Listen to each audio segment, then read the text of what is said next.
Topic today is an alternative to normative brain assessment. The QEEG is often considered to be a standard for assessment of brain patterns and definition of what and where to train.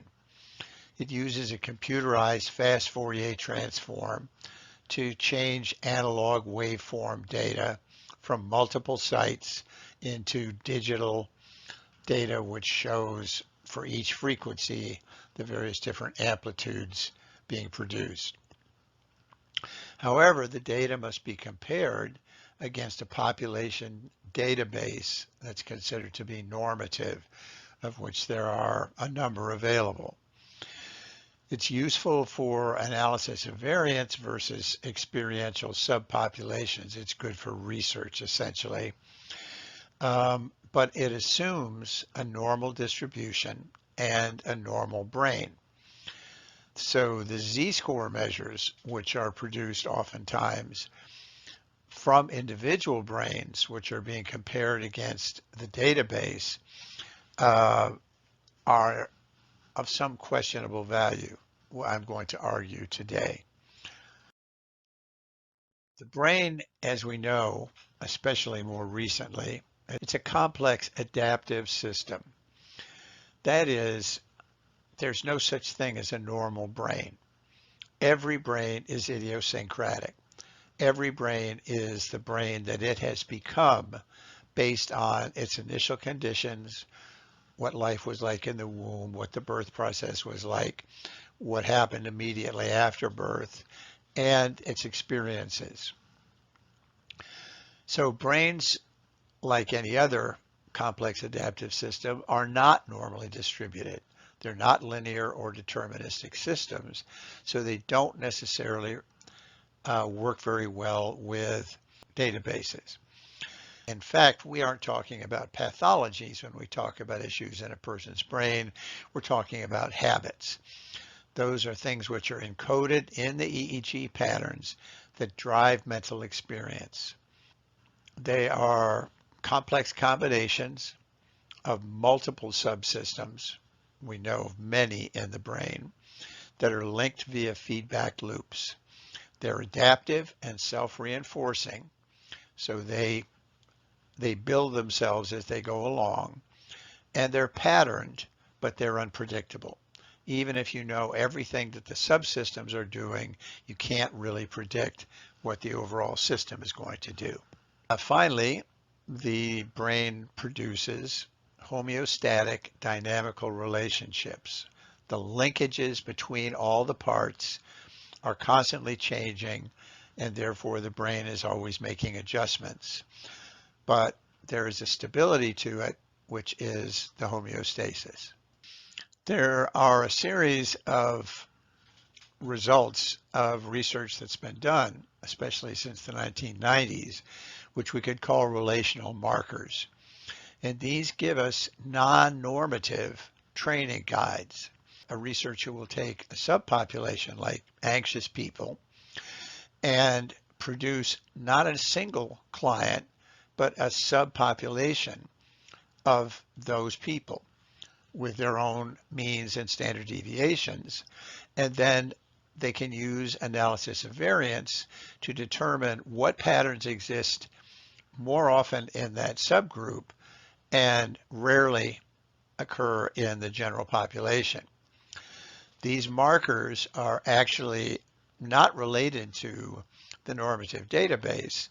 They are relationships within the brain that occur between frequencies, for example, theta to beta ratios, alpha to theta ratios, and so forth, between sites, where the right or left hemisphere is faster, and between states, where their eyes closed, eyes open, or at task. They're correlates. We can expect to see them together, but they're not necessarily causal. Still, they're frequently very useful in terms of guiding us in what and where to train. And training these patterns often changes the outcomes, even though it doesn't necessarily change the EEG. So the goal of training is to break up and shift the homeostasis, those habits, and improve the flexibility and options that are available to the client.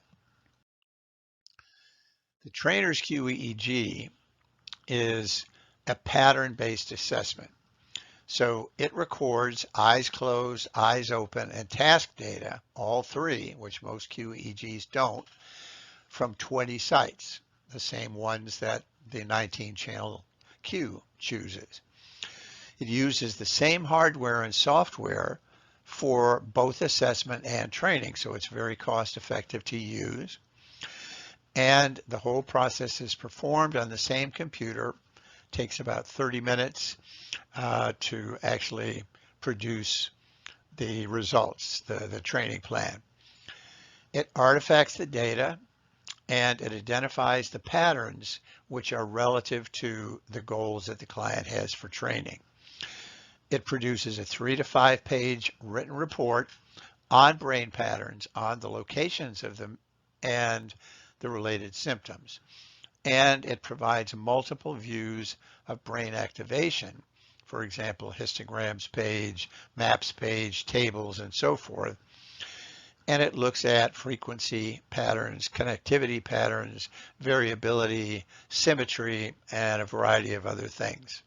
So it's a very complete brain-based assessment, but it's simple and inexpensive to do and very quick. And it looks for the things that make a difference in a complex adaptive system that we don't necessarily see looking at a standard QEEG. Here's an example of a part of the assessment.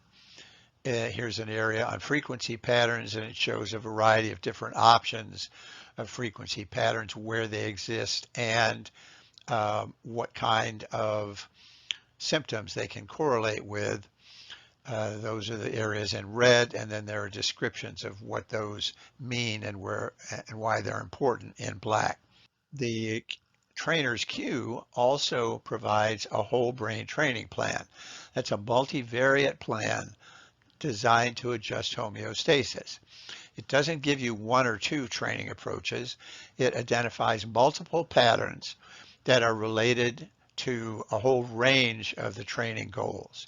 It has a 5-block circuit, 2 to 3 protocols for each one, that is repeated every 5 sessions.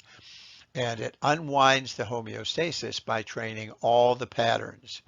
Some break more easily, others take longer. It trains not toward the average like the QEEG does or the Z-score training, but it trains toward peak states. And it trains the prefrontal, cortical, and subcortical patterns in a customized plan. There is also here an example of that plan.